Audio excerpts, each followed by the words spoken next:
The study session of the Aurora City Council for Monday, June 10, 2024. It's called to order. Will the clerk please call the roll? Mayor Kaufman. Here. Councilmember Bergen. Councilmember Bergen. Here. Councilmember Coombs. Here. Councilmember Gardner. Here. Councilmember Hancock. Here. Councilmember Drenske. Here. Councilmember Lawson. Here. Councilmember Medina. Here. Councilmember Murillo. Present. Councilmember Sandberg. Here. Mayor Pro Tem Zvonek. Okay, we got a very, very busy schedule. We're going to have to move it along. Item 1A1, Arapahoe County Budget Presentation. Liz Rogers.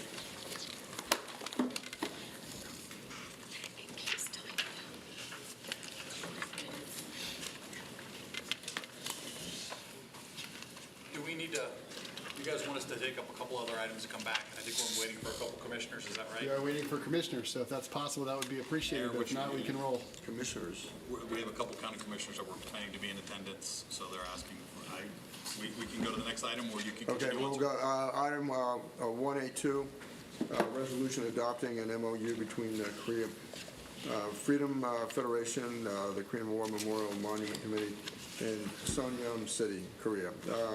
Ricardo Vendetta. Thank you, Mayor. Actually, I'm going to defer to Min-Soo Song. She's the one who has been in direct contact with Sonam City. Min-Soo? So good evening, Mayor and Council members. My name is Min-Soo Song, Community Outreach Coordinator with the Office of International and Immigrant Affairs. So in 2016, the Korean War Memorial Monument Committee was formed to acknowledge and thank the Korean War veterans in Colorado, and 21 other countries joined UN forces. And this was a truly community-led effort, and fundraising effort is still ongoing process. And the city donated the General Park as the site, and design of the project is completed. And the project can begin immediately as soon as the funds are secured. So last January, when Mayor Shin Sang-jin from Songnam City visited the Aurora, he was greatly impressed with the local community's effort to erect a Korean War Memorial monument. So after he went back to Songnam City, he was able to secure a small funding to support this effort. But as a municipal government, there are some challenges to do the fundraising and transfer the fund to foreign entities. So Songnam City identified a local nonprofit called the Korean Freedom Federation. So this MOU is to formalize the partnership between two cities, Songnam City and City of Aurora, and Korean Freedom Federation and local Korean War Memorial Monument Committee. So there is no fiscal impact for the city, so both cities will just support administrative support, and Korean Freedom Federation will do the fundraising in Korea, and they will send the money, and the recipient of the funding will be the local nonprofit organization, Korean War Memorial Monument Committee. So I could answer any of the questions that council might have. Questions of staff? Let me just say that, and thank you for your work on this. Basically, the Korean people really honor Korean War veterans here in the United States, and so having this monument from assistance from our sister city, Sonyeon City, is a way that they can show their support by fundraising money that it will allow us to accept this structure. Questions? Seeing none, is there any objection to moving item number 1A2 forward? Seeing none, thank you very much. I'm going to go to the consent calendar, item number 2A through 2L. Is there any objection to moving item number 2A through 2L forward? Seeing none, the consent calendar, item number 2A to 2L will move forward. Items for the Policy Committee, 3A, removing domestic violence cases from municipal court. Mayor Pro Tem Zvonek. Yeah, thanks, Mayor. So what this item would do is it would prohibit our municipal courts from hearing domestic violence cases. For a little bit of context, Aurora is just one of 4 cities that currently prosecutes domestic violence cases that are not felony-level domestic violence cases. And looking at the cost that Aurora taxpayers essentially absorb on behalf of the counties, because remember, if you look at whether it's the 18th or 17th Judicial District, every other municipality prosecutes domestic violence at every level. So just Aurora domestic violence cases are prosecuted in municipal court. And that subsidy from Aurora taxpayers, city taxpayers, to the counties is very significant.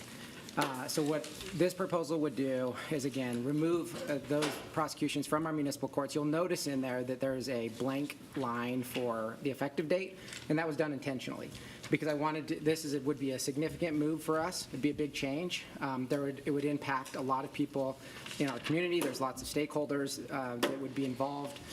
In previous conversations, I've talked about the need for a transition, that this wouldn't just be a rip the Band-Aid off. There would be a transition phase. And so I think I would obviously be willing and open to feedback on that transition date to make this move effective for us, but and be respectful of the counties who would have to absorb a large caseload of domestic violence cases, again, non-felony level cases, that they would now go to the 17th, 18th, and potentially some into the new 23rd in the new year. I mean, I think we should have an effective date in the proposal. I mean, I would support 1 July 2025. That would also give us a time to work with our legislative partners to say, since we're increasing the burden on these judicial districts to take cases they probably should have been taking all along, could we in fact do something on enforcement of vehicle registration that is so problematic in this city, that is right now at the judicial district level, which probably should be at the municipal level. Yeah, Councilmember Bergen. I was going to actually suggest the same date that you just did, give a year to phase it in, give everybody time to adjust, so I agree. And 1 July 2025 would be after the next legislative session as well. Councilmember Coombs. So I guess my concern with that date is, do we have any idea what would happen in instances where there's an active warrant in Aurora on a DV if we were no longer prosecuting DVs at that point and that person was picked up on an Aurora DV warrant? So that warrant would still be, Pete Schulte, City Attorney's Office, that warrant would still be served and be handled in the Aurora Municipal Court. That date certain would be the last time APD would file any cases into the Aurora Municipal Court. So there will still be some outstanding cases that if they're not resolved, it's not going to be a hard stop on those cases. They'll still be continuing prosecution until they dwindle down to zero. And can I ask a follow-up? Please.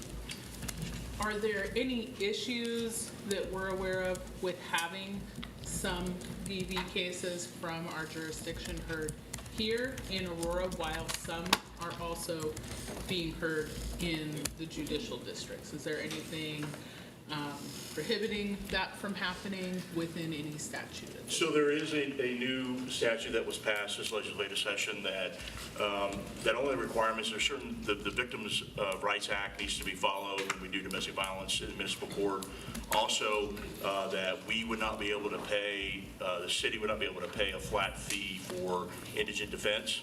That was a new statute that did pass this legislative session as well. So there would be things, I mean, there is an option, depending on the date, that APD could, depending on the statute of limitations, could refile some of these cases into county court to move them out of the municipal court. But there's just really any way that ones that are ongoing, that they have those warrants, they're going to be heard in the municipal court for the next 12 to 24 months probably.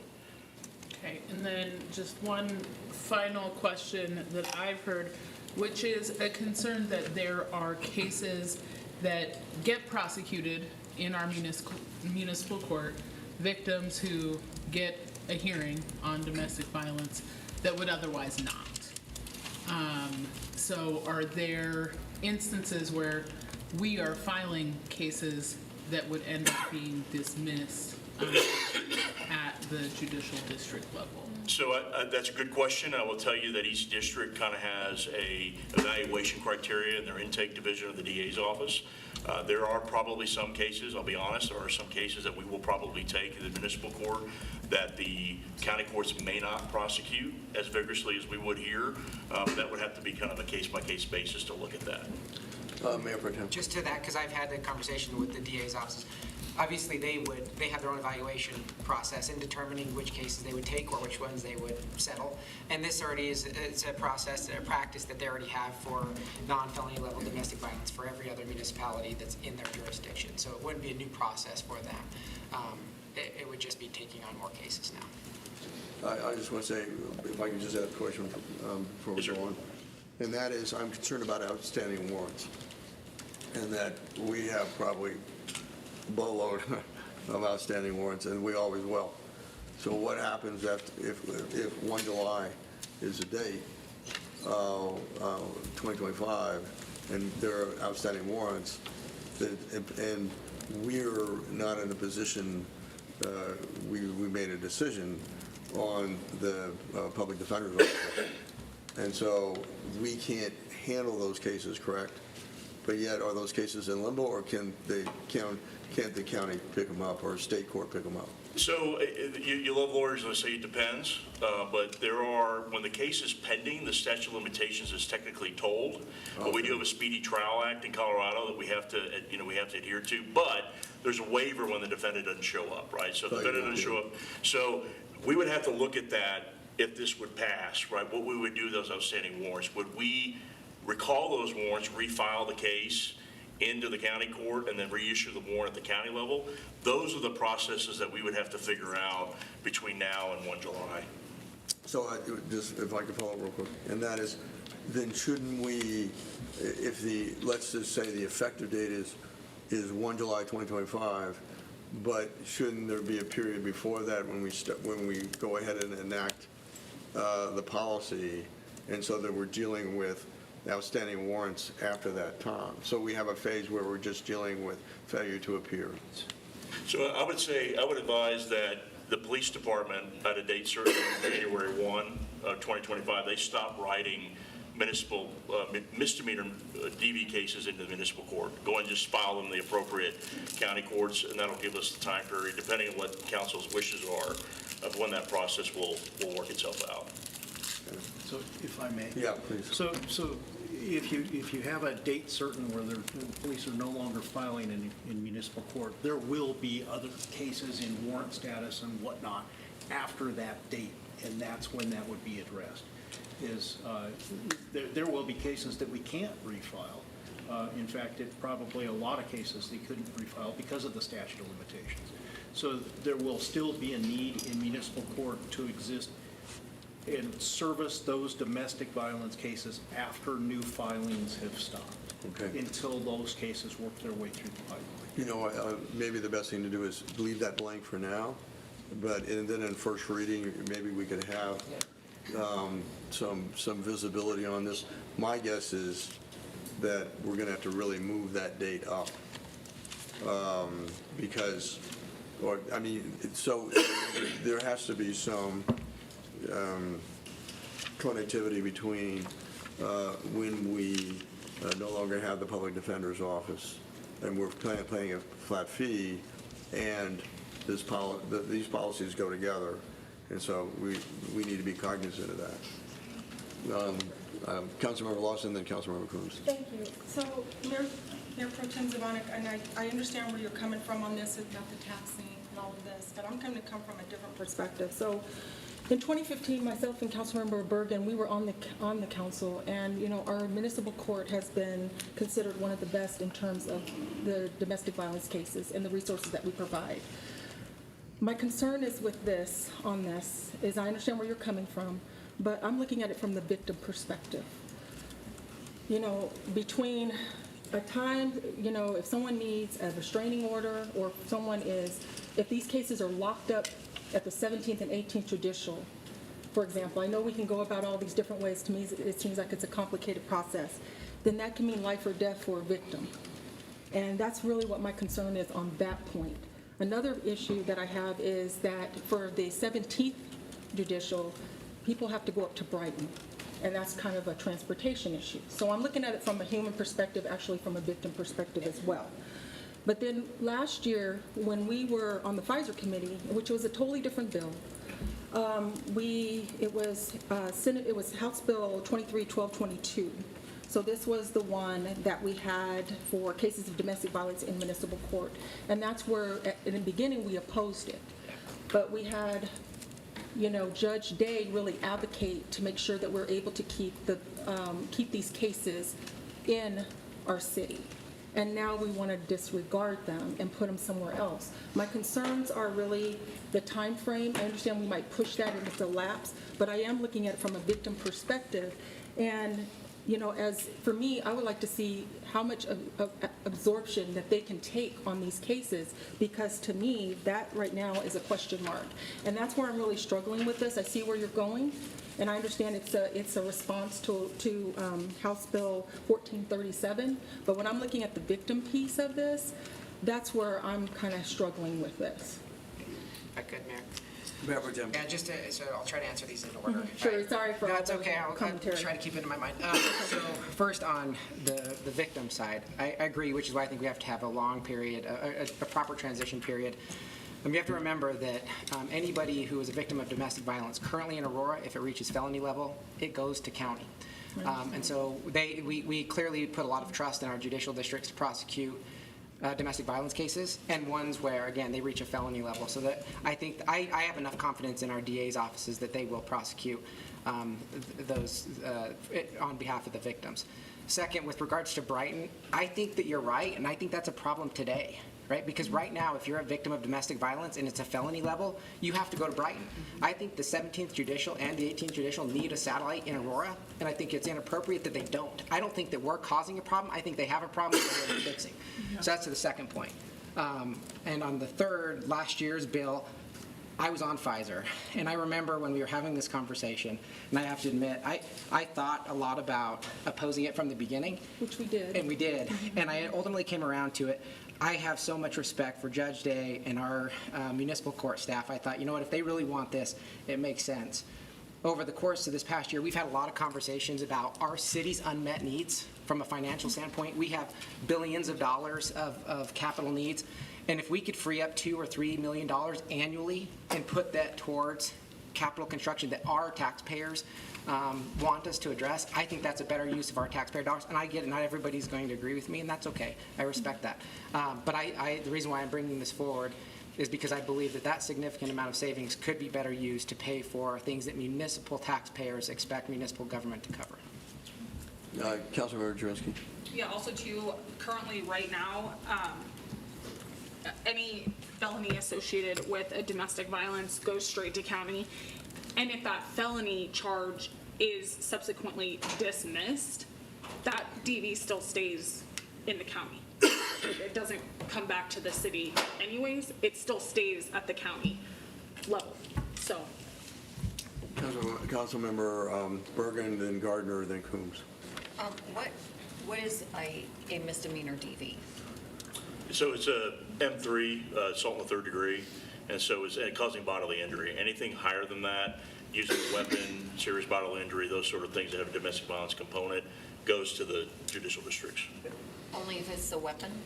Only if there's a weapon, serious bodily injury, or it doesn't have to use a weapon. If the defendant causes serious bodily injury or uses a weapon in the offense, those will be assault in the second degree, assault in the first degree, assault in the third degree. And we have a municipal statute in our city code, but that's what it's equal to. If somebody causes bodily injury where somebody feels pain, then that gets into our jurisdiction at the municipal court. And I'll tell you, as Councilmember Jurenski brought up, we don't file every misdemeanor domestic violence in the municipal court. If there are other county charges, the police department will file everything at the county. That was my next question. So if there's multiple charges, that is automatically, it goes anyway right now to the counties? Yes, ma'am. Yes. Okay. Councilmember Gardner. I have concerns about this. I understand we need to be as fiscally responsible as possible. However, public safety is a core responsibility of local government. And, you know, I think I can tell you what's going to happen when we send these hundreds of cases to the counties. They're not going to get the attention that they deserve. Just today, and I have it pulled up right here, we got another letter from, this time, Adams County, you know, requesting some, what do they call it, some coordination, collaboration on the best way to serve residents in Aurora. And I know, Mayor Pro Tem Zvonik, you said you've talked to the DA there, Brian Mason, but I guess I don't understand why something this drastic, why we have to rush into it. Why can't we spend time studying this, working with our partners in the 17th and 18th Judicial District, figuring out the best way to go about this? You know, I understand that some on this council are wanting to respond to state legislation surrounding public defender's office, and I know that that's kind of the other thing floating around here, but what I'm really most concerned about is ensuring that our victims are getting the best representation that they can, and I'm not sure that this is what's going to happen here. Misdemeanor domestic violence cases are not going to get the attention that they deserve. That's the reason why, and you know, spend some time talking to people who were on council or who have back then or who have been on council, were on council for a long time in the 80s and 90s, and they will tell you there is a reason why we prosecute misdemeanor domestic violence cases. It's to ensure that our residents, victims of domestic violence, get the best representation that they can, they get the best service that they can, and you can't always measure that on a spreadsheet. Public safety cannot always be measured on a spreadsheet. So I just, something this significant, I feel like we are really rushing into, and I don't know that enough coordination and conversation has happened with the judicial districts to make a change of this magnitude. I'm not saying it can't happen or should never happen, but we have a letter right here from the 17th Judicial District saying we don't have the resources to handle what you are about to send us from a jail perspective, from a number of reasons. And so, you know, we could throw it out and say, well, you're just saying that because you don't want to deal with it. But it could be true too. So, you know, again, why don't we spend some time working with our partners rather than just changing the law here in Aurora, ignoring victims and saying, you all go figure it out. Further discussion. Councilmember Coombs, and then Councilmember Summer. Thank you, Mayor. So I have a couple more follow-up questions for attorneys and then a couple of comments. So what is there a difference in statute of limitations in the county versus municipal court? Yes. And do we know what that is? Andrew? Andrew? Need 91 days for the speedy trial, That's right? speedy trial, but the statute of I limitations. think it's 2 years. We have to look. But it's 2 years speedy trial in county? Go ahead, Jack. So a misdemeanor offense in the county, if I remember right, the statute of limitations is 2 years. Okay. We aren't talking about speedy trial. Right. He's but that's- I'm confusing like- this, right? Right, so I'm. In the city of, in a municipal violation, it's 1 year. So you have to file the case within 1 year, otherwise you're barred by the limitation of action statute, which is the statute of limitations. The complicated thing is that if you get a probable cause warrant, for instance, on somebody, you actually, that starts that process. You filed the case. So you have now started tolling your statute of limitations is taken care of, even though that case remains in warrant until an arrest is made. That a warrant expires, and I'm going off of memory here, it's been a long time, I think it's 5 years. So you can have cases that are DVs filed as a probable cause warrant that may be 5 years out before you actually pick up the person, and then they're arraigned, and it starts the process, the true court process, other than getting the probable cause warrant. So you could be looking at cases that are 6 or 7 years old, going through the process. Yes. Here. in Yes. the municipal court. Right. And so are we talking then about ceasing prosecution or ceasing filing or both? So the way this ordinance is written is to stop on date certain, no longer filing anything in municipal court that fits within the definition of a domestic violence case. So that means it would be filed in county courts, in the respective counties. There would still be a number of cases that are actually active in the municipal court and cases in warrant in the municipal court. If somebody's placed on probation, say 2 days before that date, they're placed on probation, the court retains authority over that case for up to a year for a supervised probation.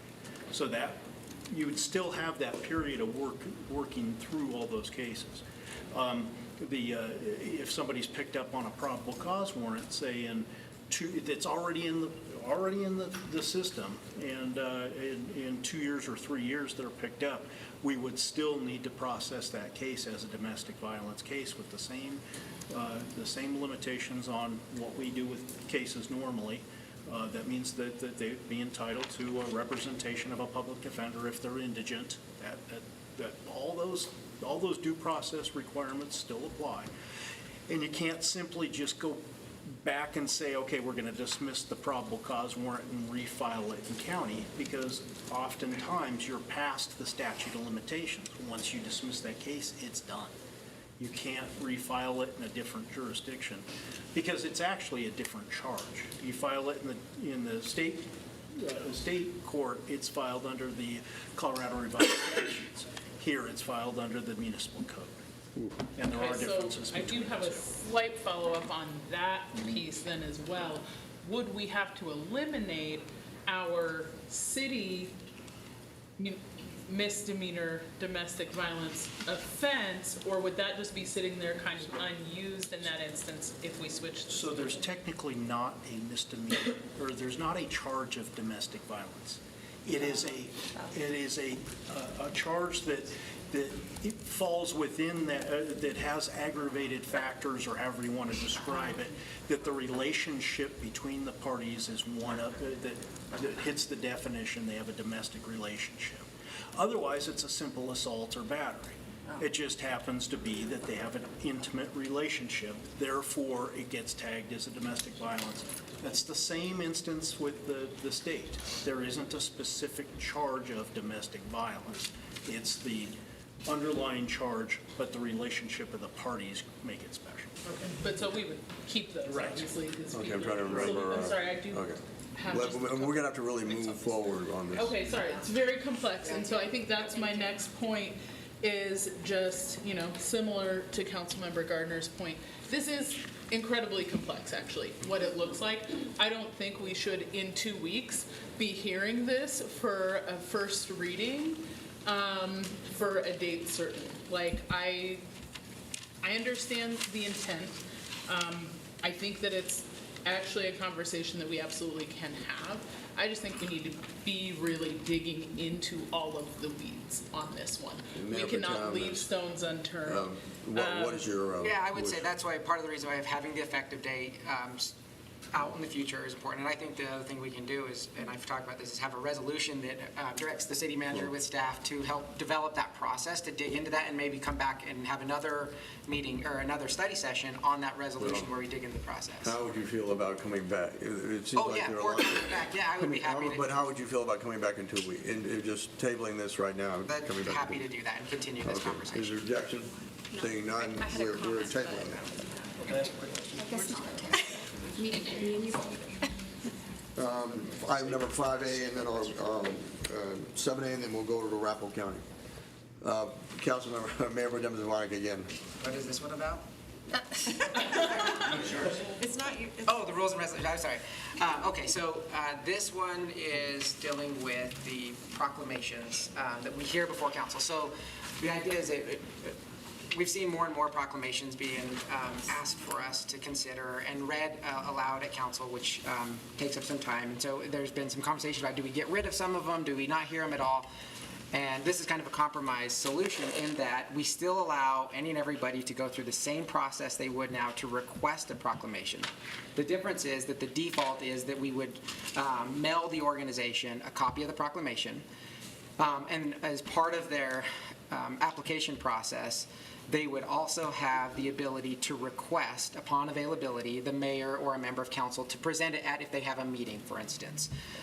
But otherwise, At the AMC, right. or meet at the AMC.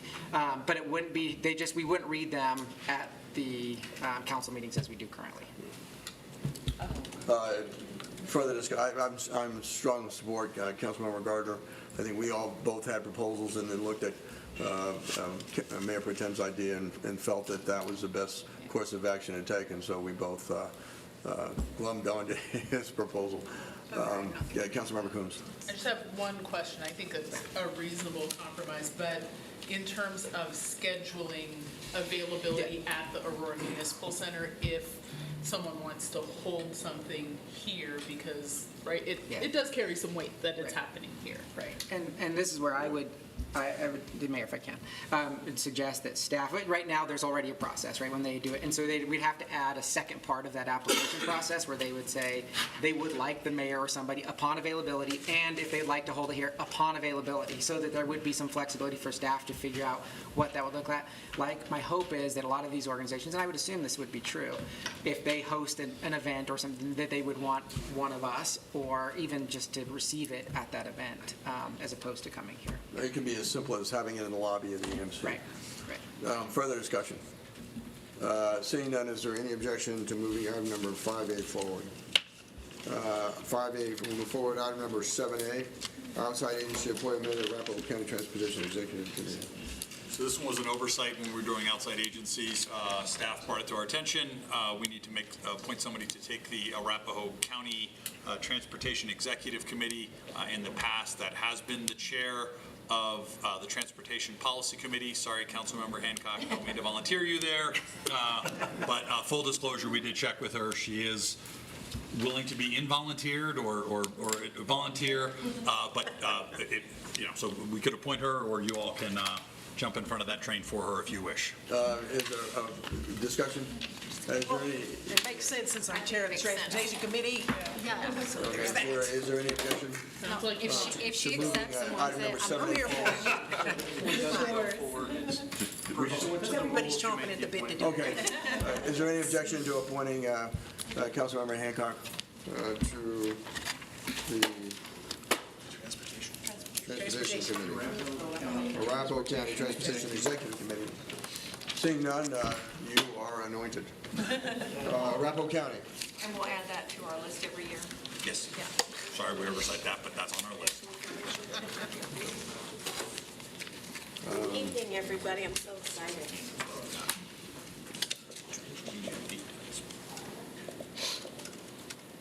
This is a whole different viewpoint. Good evening, everyone. I will go fast. I am Leslie Summy, Arapahoe County Commissioner for District 4, and I'm here to talk to you about some things that a lot of you have already heard about. We've been having some conversations with you all, and so I'm here to bring it to the whole room. So we are facing an immediate budget shortfall that will impact our essential services. Our county leadership is facing some tough financial decisions, and so we're just here to raise awareness and gather input. So our agenda, as I talk very quickly, is we're going to talk about the bottom line. We're going to talk about our budget options. I'm going to share with you about our research findings, our public outreach and input, and if you all have time, happy to answer some questions. I did bring the professionals, our Director of Finance, Todd Weaver, and from our Communications Office, from our Commissioner's Office, Chris Henning. So I do have them here with me to answer those questions that I am not able to answer. The facts about our bottom line and our budget shortfall. For 25 years, The cost to meet increased demand from our residents has far outpaced our revenue growth. We have a $316.6 million price tag in deferred maintenance on our transportation projects. We have our one-time federal funding, our ARPA dollars. As you all know, we have to use those this year. That money is drying up, and therefore, without new revenue in 2025, the county will cut services across every department. What that looks like is $12 million in our sheriff's office, $3.7 million from Public Works and Development, $4.7 million community resources, public health, and human services. From that $316.6 million, that includes $255 million in deferred projects and $61 million in road and asset maintenance. Our goal is to get 85% of the county roads in good and fair condition. We do know that it costs a lot less money to keep something up than it does to repair something that is in disrepair. Of course, we've had to deal with inflation and increased demand and our flat revenue. One of the most interesting things about Arapahoe County is that Arapahoe County commissioners over the years have been incredibly efficient and good stewards of the public's money. I like to say that we have been, those commissioners before me and now, we have been like ducks on the water. We look like everything is smooth and cool, but those legs and feet, they are working like I don't know what. So here we are. At this issue now. So we are going to be providing our essential services. We directly or indirectly touch every single one of our 656,000 residents every single day. We are the third largest county with one of the lowest tax rates along the front range. What do I mean by that? We have a 0.25% sales tax. That's it in Arapahoe County. A quarter of a penny sales tax, and that is mandated to go only to open spaces. So if you've been to our parks, you know that they are really nice. Most people don't realize that. So we are, with that tax rate, we are providing critical and essential services. Our sheriff's office responded to 94,795 calls for service in 2023. Our Public Works Department is maintaining 1,265 lane miles. We're providing emergency rental assistance for more than 6,400 households at risk of homelessness in the past 2 years, and we provide food assistance for 30,000 plus households. So, and just in terms of you want to break down those sheriff's numbers, the city of Centennial had 46,369 calls, and non-Centennial, which includes unincorporated county, Deer Trail, Foxfield, Bennett, plus assist to other agencies out of the county, is $48,426. So, or not dollars, calls. So our budget options. To maintain essential services, we have three primary options, and I'm going to walk through our three primary options now. Actually, I was going to go back to that one. Sorry, Chris. Can we go back to that one? Yes, I did want to talk about property taxes. The county gets about 13% of property taxes. So we have a lot of people that will call us and say, hey, you know, we pay too many property taxes. We don't have enough money to do what we need to do, and so you get too much of our money. And yeah, but Arapahoe County does not get too much of the money. Arapahoe County gets about 13%, and you can see that breakdown for a home valued at $500,000, the county only keeps $32 a month for all of the services that we supply. Looks like a lot of money. It is not. We send that money right on back out to our special districts and to our school districts. So Arapahoe County, like I said, we've been doing a lot with a little, and we've been doing it very well, but we are at a tipping point.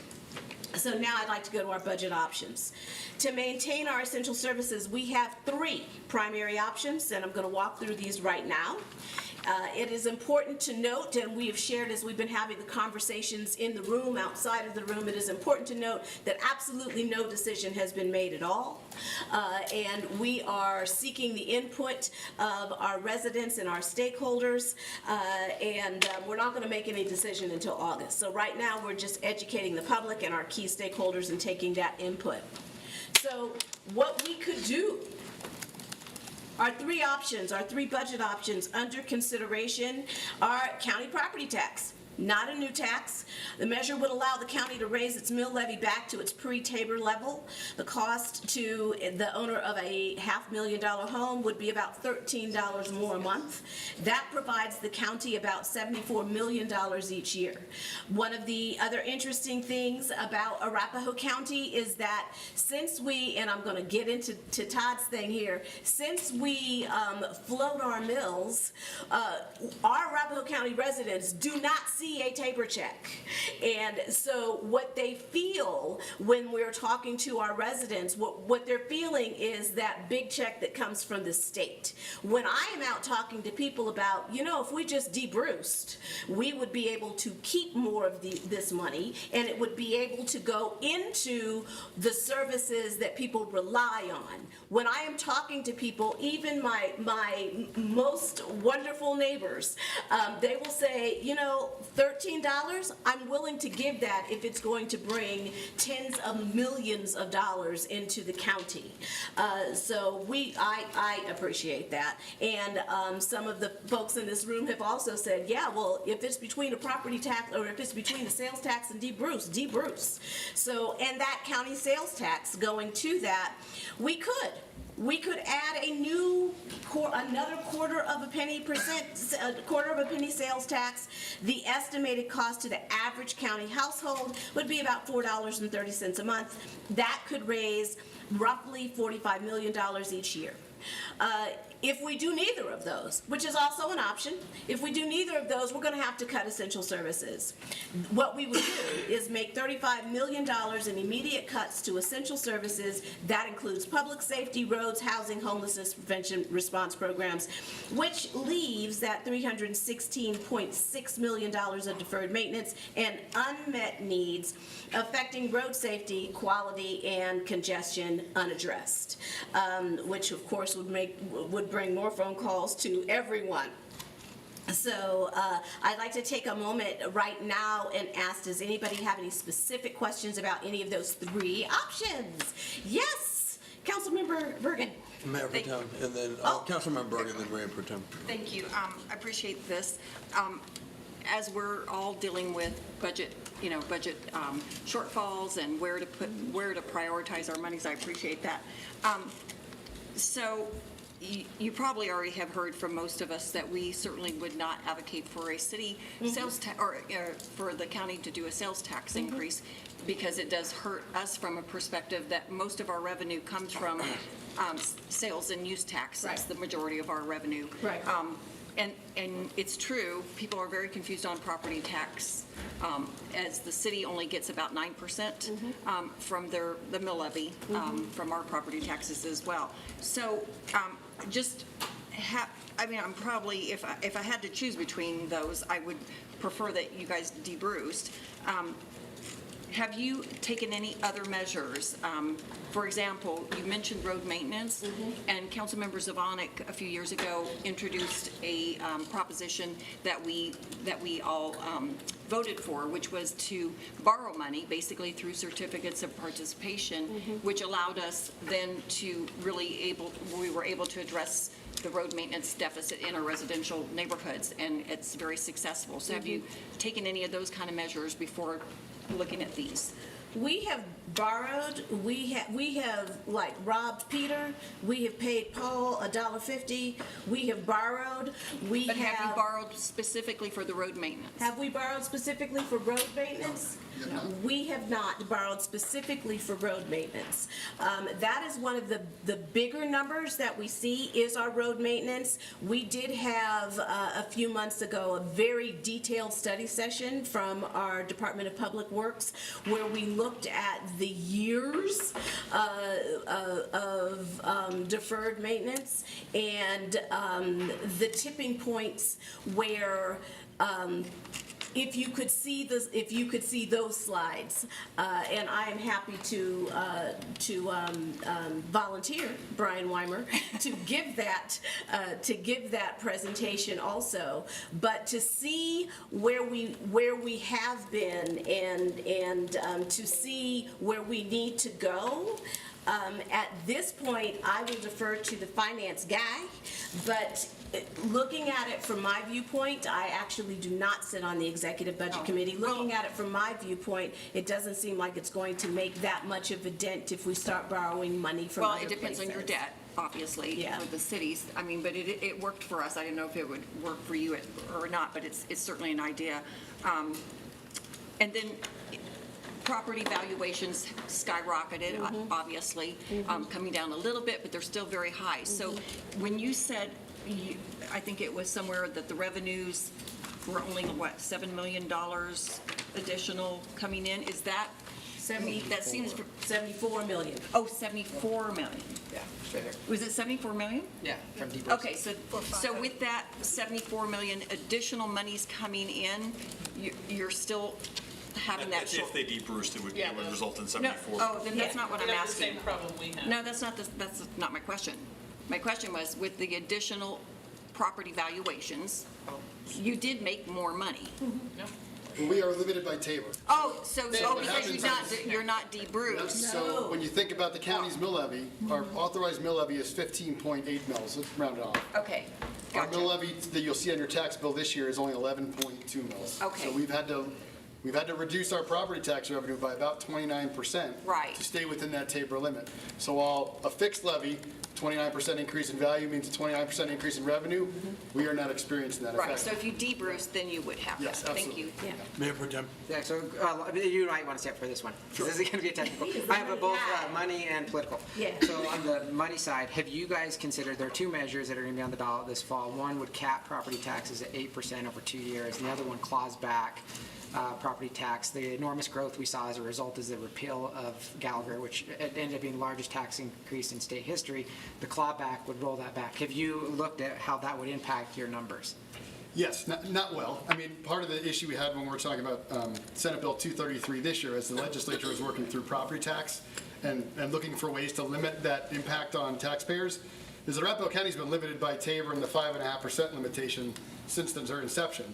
So our revenue that we've collected from our taxpayers has been capped and limited the whole time along. But to your question about the ballot initiatives, those would not be positive for both the city or the county when it comes to property tax, but And I think on they'll both initiative. pass. That's why I wondered if you had considered how that would impact. Assuming you debruce, your voters say, yes, we want to debruce. I think that's to be determined. I think the one initiative is too vague in how it'll be implemented, the 8% over 2 years, and how that would impact each of the local governments. So I think it's really difficult right now to pinpoint how that specifically would impact And then us. second question along those lines, if you move forward with the debrucing, is there a thought about, the original intent of debrucing wasn't a forever. It was supposed to be sunset after a certain period of time. In recent history, whenever a city or local government is debruced, it's been forever. Would you guys consider a sunset period to help bridge? Because obviously, it would then, again, eventually reset where you are, but would you sunset it or would it be in perpetuity? I actually would like to answer this before I give it to the professional. Yeah. But one of the things that I have been looking at is that we have 64 counties in Colorado. 51 of them have debruced, including Douglas, a long time ago. So for me personally, if I were doing it, no, I would not be considering a sunset because we have 51 counties that have debruced, that have fully debruced in the state of 64. And so no, I would not. I don't know if our finance guy has another answer. That's not a decision for me to make. That's why I asked her that one. That said, I will add that a lot of the issue we're trying to resolve here is trying to fit that 10 pounds of potatoes into the 5-pound bag every year. And so there's a lot of stuff that we should be doing that we haven't been able to do. So there is an operating component to this. And that would, for a sunset, when you have an operating component as part of that sunset, it means that whenever that sunsets, you have to go back and figure out how you're going to fill that hole. And one other thing about, I'm sorry, Mayor. No, further comments right now? just one more. Yeah, Councilmember Bergen? Sure. In your presentation, there's something about the outreach that you did and the results, and it was a slightly higher for the sales tax. But do people understand that that then affects cities? So I'm just advocating for the debrucing over the. We are on the same page. Yes, we are not doing the educating we are not doing the surveys ourselves. And so there is an education component in the surveys where they ask the question without education, without knowing what the impacts are, and then they ask the question again. And it has been a very interesting thing to see that sales tax is still, it has gone up. That has been a very interesting thing.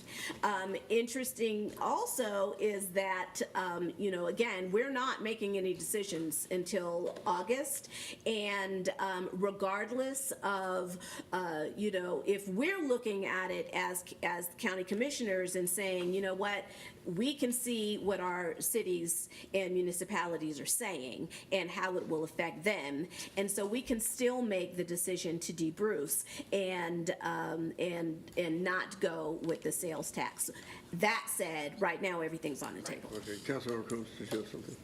Okay, so let me just kind of comment, and then I'll go to Councilmember Drensky. And that I just really want to echo the words of Councilmember Bergen, that sales tax is the lifeblood of municipal governments.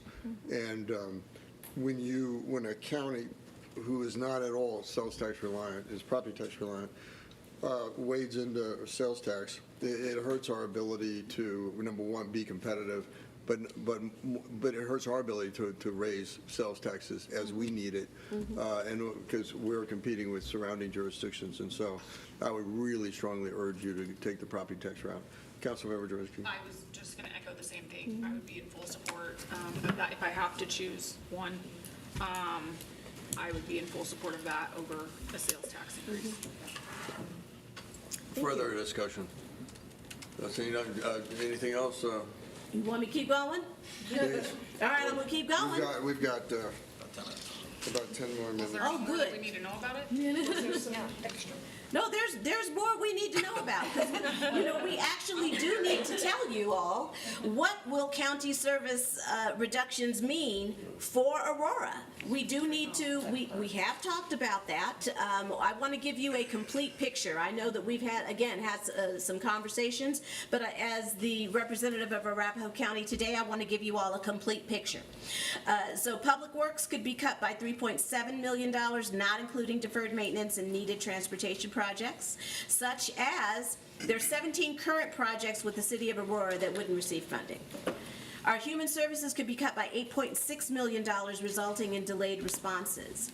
What that looks like, delayed response times for the 1,003 cases a day of child and adult protection incidents within Aurora, more than 83,000 cases of child care and food assistance type programs. They would be delayed.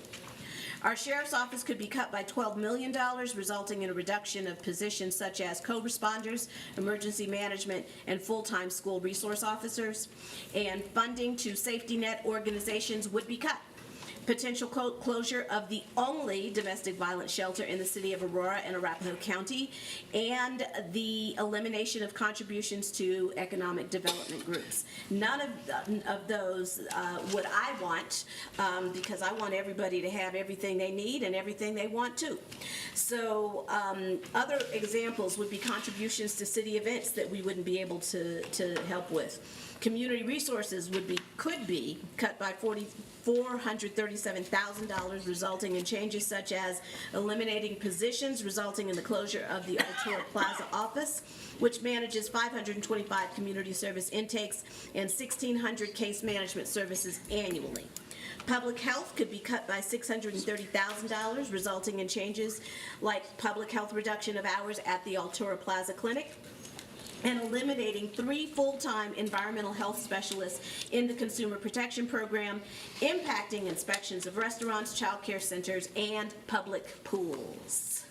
So those are just a few of the things that really could be impacted.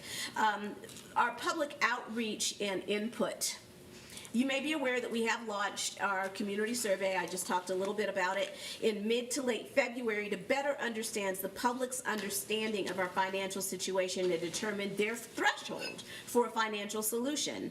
So I'm going to run through several high-level insights, but the full results are available on the website, which is very doggone cool.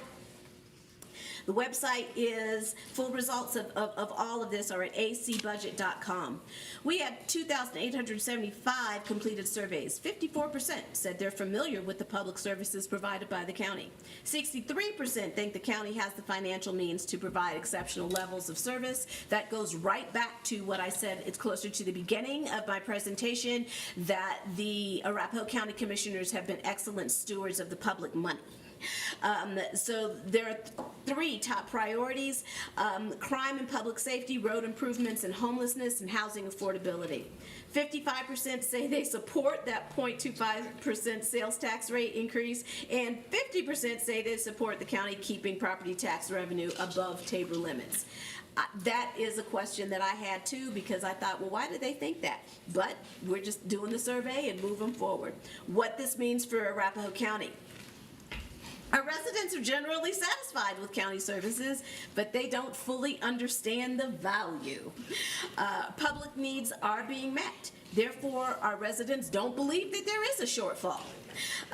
We need to do a better job educating our residents of this immediate budget challenge and the potential impact on services.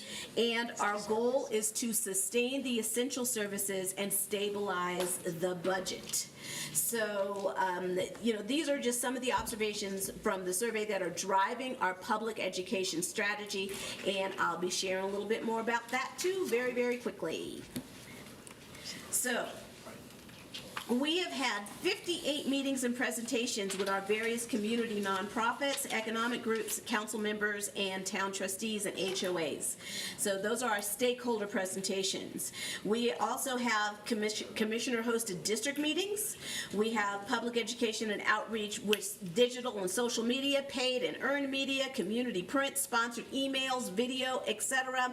And the website, has anybody been to the website? Isn't it cool? You got to go to the website because it's interactive. It's an interactive website. It raises awareness of the county's budget challenge through resources, offering opportunities for engagement, and includes a question function and shared stories and experiences. And you can even go through and like put your property taxes in there and, how much you think you want to pay. It's really fascinating. So if you have not been to acbudget.com, please go. No, I did a choice. I'll take it. I want to pay. Go and play with it. It's just like, what's that game? It's just not Minecraft. It's just like one of those games, Sims, just like Sims. Go create your own virtual thing. So we do encourage participation. So we do have our QR code, and that's the prompt to the website, asking people to tell us what they love most about living in Arapahoe County. Share this with your family, friends, neighbors, and colleagues. County communications have been seen by more than 3.2 million times by county residents, which is also pretty much amazing. Just from the time that I have been on the board, there has been an increase in engagement and an increase in our communications, and that is all thanks to Chris Henning and his staff that are doing, getting into the 21st century. I'm a little old for that, but, and we also had 2 community surveys with over 4,000 resident responses, over 25,000 unique website visitors, and over 36,000 website page views, 1,000 contributions to the engagement opportunities on the website, our text communication to 62,000 residents, and our educational outreach at over 50 events for various audiences. Commissioner, we're down to about 2 minutes. Got it. Including county residents, mayors, associations, nonprofit partners, and city councils, and more. So guess what? I'm done. Are there any more questions? Councilman Berger. Just on the page where you're talking about cutting services to the city of Aurora, it's a little bit broad because obviously we have our own police department. Right. But On the 17 current projects that would not receive funding for Public Works, I mean, that's a little bit disingenuous. Don't you prioritize which projects mean the most versus, oh, hey, Aurora, if this doesn't pass, we're cutting all your funding? Like, wouldn't you, responsibly just cut what you need to cut that is the least prioritized? That is exactly what we're doing. Okay, but you're not going to just cut 17 current projects? No, what we have done is gone to all of the directors of the county and said, if you have to do something, if we get to the point where we have done all of this and the residents say, nope, we want to keep it the way it is and you have to cut, what would you in your professional opinion cut? Okay. So we've gone to all of our don't leave it up to me. Don't leave it. So we've gone to all of our directors and said, in your professional opinion, what would you be cutting? And to speak on that, one of the things that we have been able to do as commissioners is we now get reports from the Sheriff's Department when they are assisting other organizations. And so we get to see those reports as they're filed, and a lot more happens than I thought was happening. But no, each director is responsible for letting us know because we're not the professionals. Thank you so much for your presentation. Thank you very, very much. Thank you. 6:30 on the floor. All right.